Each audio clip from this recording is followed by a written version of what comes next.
name is Tara, and welcome back to my channel, The Art of the Mombbatical. Now, for those of you that are new here, a Mombbatical is a pause from the day-to-day demands of parenting to reclaim one's spiritual and emotional self. It can also be a focused mindset that places one's spiritual and emotional well-being front and center. The theme for this video is welcoming rest, and the lesson is sleep and beyond. When I first moved to Paris, I thought I was going to, as they say, paint the town red. It was September, so the sun was still out pretty late in the day. All the tourists were gone, and it was still pretty warm because it was towards the end of the summer. So I was ready to, just take advantage of the city as soon as I got here. But instead, I slept, and I slept, and I slept some more. I could not get out of bed. But this wasn't jet lag. This sleep felt different. It was as if my body was releasing and recovering from 14 years of hardcore parenting. My shoulders relaxed, and I enjoyed the deepest sleep that I had felt in over 14 years. The bottom line is that Emmanuel was out of reach of my immediate responsibility. And it was scary, but it also was liberating. Obviously, he's my son, so I would always care for him and be responsible for him. But he was now having a separate experience, and I needed to honor that by resisting the urge to interfere in it. And so I welcomed the sleep, and I welcomed whatever it was that my body was telling me by insisting on it. But there was also rest beyond the sleep. I'm here in front of the Louvre Museum, and I'm sure you recognize it from the pyramid.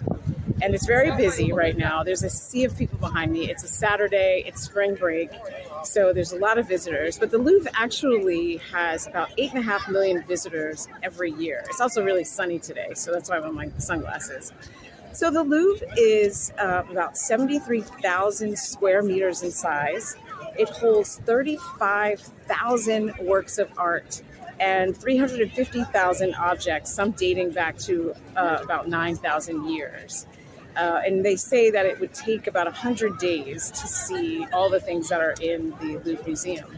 It's probably most known for holding certain works of art like the Venus de Milo, Winged Victory, and of course the Mona Lisa. So the pyramid that's here which was designed by I.M. Pei, the architect, was actually not installed until 1989.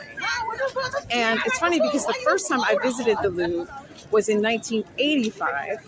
I was 13 years old, and I didn't come back to Paris and to see the Louvre until 2007.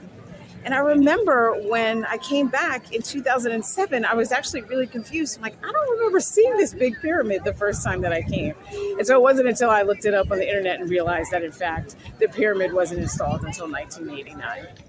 I'm back at the Louvre. It's Tuesday, and it's actually the day that the Louvre is closed. So it's a much quieter and more peaceful environment. And it's just such a completely different vibe when there aren't a lot of people here. So after I finally stopped sleeping, I found my way to the Louvre on a Tuesday. I didn't know it was a Tuesday. I didn't know it was a day off. I didn't know the Louvre was closed. I just happened to be walking around central Paris and ended up at the Louvre. And so I took advantage of the peacefulness of the environment and the lack of the thousands of tourists that come through here every day.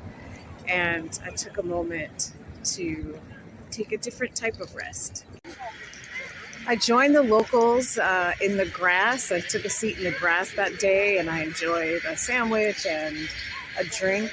And I just let the environment bring me peace, and which is such a really important type of rest. There's the sleeping, which is important, but just to be able to sit and listen to the birds or observe the architecture. I was looking at all the beautiful buildings that were around me and just allowed that type of peace and silence to wash over me in those early days when I was in Paris.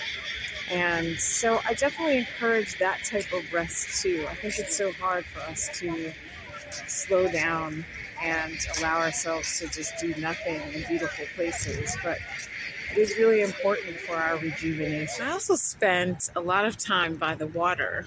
I mean, the water is probably the most peaceful and just rejuvenating element on the planet.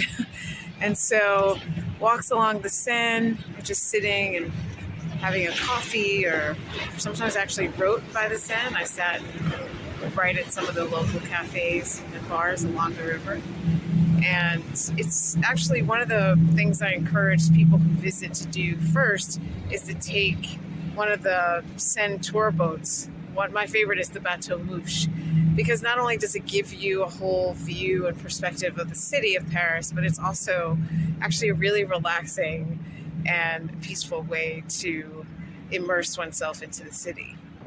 So one of my favorite places to go to along the Seine is this really cool barge art gallery called Flugtag.